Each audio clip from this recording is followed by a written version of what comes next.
Hello good evening guys, welcome to my mini vlog. तो आज की व्लॉग की शुरुआत होती है शाम से। जैसे कि आप देख सकते हैं कि मैं रेडी हुई हूँ, वैभी भी रेडी हुई है और यहाँ वैभी के पापा भी आ चुके हैं। तो गाइस हम लोग रेडी होके जाने वाले हैं इनके फ्रेंड की भतीजी की बर्थडे पार्टी में जाने वाले हैं, जिसके लिए हम तीनों के तीनों रेडी होके बैठे हैं। पर अभी तक कृष्णा भैया नहीं आए हैं, तो मैंने सोचा मैं थोड़ा सा सामान ले आती हूँ नीचे से, क्योंकि वैभी को रास्ते में लगती है भूख। तो मैं फटाफट से नीचे से जाकर वैभी के लिए लेके आती हूँ, उसके लिए उसके फेवरेट बिस्किट। और फिर उसके बाद कृष्णा भैया और भी आ जाते हैं, तो हम सब बैठ जाते हैं गाड़ी के अंदर। तो देखिए थोड़ा चाची का मेकअप भी खराब कर दो, जा रे जा भाई, चाची का मेकअप खराब कौन करेगा।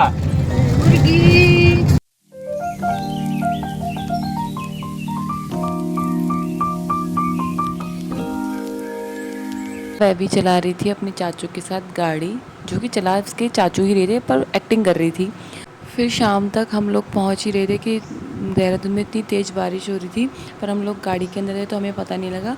फिर रास्ते में ये लोग उतरे कहीं पर, जहाँ पर मुस्कान को लेना था काजल। तो देवर जी गए थे अपनी भाभी को काजल दिलाने के लिए। मैं और कृष्णा भैया गाड़ी में ही इंतज़ार कर रहे थे, क्योंकि वैभी मेरी गोद में सो चुकी थी। तो देखिए मुस्कान काजल लेके आई, वो भी लैक्मे का। फिर उसके बाद हम पहुंच जाते हैं करण भैया के घर, जहां पर उनकी भतीजी का बर्थडे पार्टी चल ही रहा था। पर इतनी बारिश हो रही थी, थोड़ा सा स्पॉइल हो गया था, पर कोई बात नहीं। फिर भी हम लोग पहुंच गए थे, और ये अच्छी बात है कि हम केक कटने के बाद नहीं पहुंचे, केक कटते टाइम पर ही पहुंचे थे।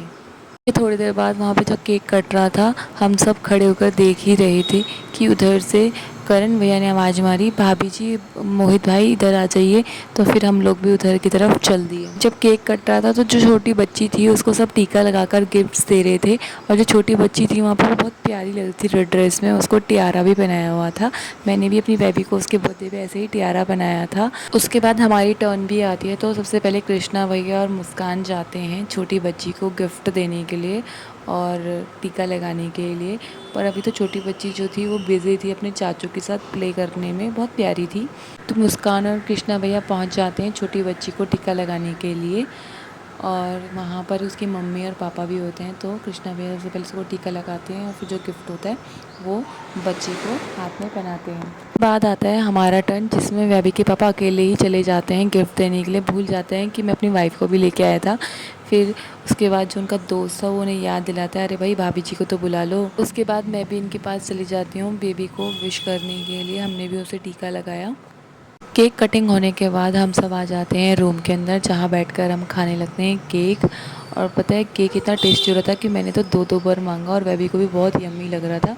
और मुस्कान तो भुखड़ों की तरह खाई जा रही थी, ऊपर देख भी नहीं रही थी। उसके बाद इन देवर और भाभी की जुगलबंदी स्टार्ट हो जाती है, दोनों चीयर्स करने लगते हैं। इतने में मेरे को जलन होती है, तो मैं कहती हूँ आओ कृष्णा भैया आप ग्लास से और मैं अपनी प्लेट से चीयर्स करते हैं। केक को निपटाने के बाद हम लोग चले जाते हैं बाहर की ओर, जहाँ पर लगे था खाना। तो सबसे पहले हम लोग खाने वाले थे स्टार्टर, तो हम लोग चल दिए स्टार्टर वाली जगह की तरफ।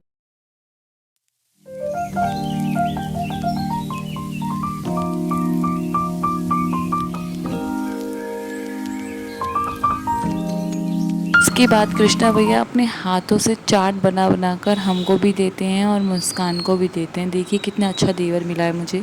उसके बाद वैभी के पापा मुझे अपने हाथों से खिलाते हैं, और हम वैभी को भी खिलाते हैं। ऐसा इसलिए कर रहे हैं वो, क्योंकि मैंने वैभी को गोदी में पकड़ा है, तो मैं अपने आप से नहीं खा सकती थी, इसलिए वो मुझे खिला रहे थे। मेरी वैभू को तो चाचू और पापा बिल्कुल ही प्रिंसेस ट्रीटमेंट दे रहे थे। व्रत तोड़ लीजिए एक दूसरे का। अच्छा भैया मेरी बाबू खाना खाएगी, मेरी बाबू खाना खाओ, मेरी बाबू खाएगी। एक बार स्टार्टर निपटाने के बाद हम लोग आ जाते हैं रूम में, जहाँ ये सारे के सारे दोस्त मिलकर कर रहे थे मज़े। और फिर आज का बेस्ट पार्ट ये होता है कि हम लोग जैसे ही नीचे की तरफ आए, तो हम देखते हैं कि वहाँ पर हरीश रावत जी, हमारे एक्स सीएम खड़े थे, जिनको देखने के लिए सबने इतनी भीड़ जमा कर रखी थी। उसी भीड़ का हिस्सा हम भी थे क्योंकि हम लोगों को भी बड़ा अच्छा लग रहा था उनको देखने में। उसके बाद वो वहाँ से चले जाते हैं। एक बार अंदर आए थे छोटी बच्ची को आशीर्वाद देने के लिए। उसके बाद जब वो बाहर चले जाते हैं तो हम सारे के सारे बाहर चले जाते हैं और मैंने, मुस्कान ने तो उनके साथ सेपरेटली फ़ोटो भी खिंचवाई और उसके बाद बेबी के पापा ने भी उनके साथ फ़ोटो खिंचवाई, जिसके बाद पता चला कि वो भी हमारे ही गाँव के आसपास के थे। उसके बाद हम लोग तो आ जाते हैं अंदर, जहाँ पर हम लोगों को खाना खाना था और वह भी देखिए कैसे बैठकर मज़े से बिस्किट खा रही है। कि वहाँ पर एक आंटी आ जाती है जिसके पास वह भी इतनी प्यार से जाती है। वैसे वह भी की एक बात अच्छी है कि वो हर किसी के पास बड़ी प्यार से चली जाती है, रोना धोना नहीं करती है। उसके बाद आ जाता है हमारा खाना, जिसे हम चारों के चारों बैठकर खा रहे होते हैं। और सबसे बड़ी बात कि जो वैबी थी वो अभी तक उन्हीं आंटी के पास है और उसे हमारी याद भी नहीं आ रही थी। जिस बच्चे का बर्थडे था उसके बाद वैबी के पापा उसे लेकर प्यार दिखा रहे थे, तो वैबी भी वहाँ आ जाती है तब और रोना धोना करने लगती है कि पापा मुझे प्यार दिखाओ, किसी और को क्यों दिखा रहे हो। हम सब के सब बैठकर बातचीत कर रहे थे और मैंने उस बच्ची को अपनी गोदी में लिया था और उस बच्ची की मम्मी ने मेरी बेबी को अपनी गोद में लिया था, जिससे वो जो बच्ची थी वो तो परेशान होने लगी थी कि मैं तो अपनी मम्मा पे जाती हूँ, पर मेरी बेबी को कोई फ़र्क नहीं पड़ा।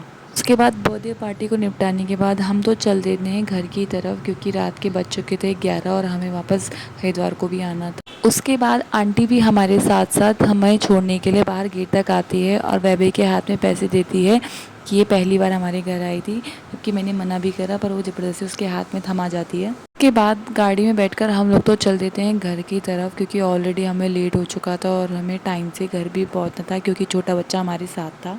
और 12 कुछ पे हम पहुंच जाते हैं घर सारे के सारे। तो चलिए गाइस, आज का ब्लॉग यहीं ख़त्म होता है। अगर आप लोगों को मेरा ब्लॉग अच्छा लगे तो लाइक, सब्सक्राइब और कमेंट ज़रूर कीजिए।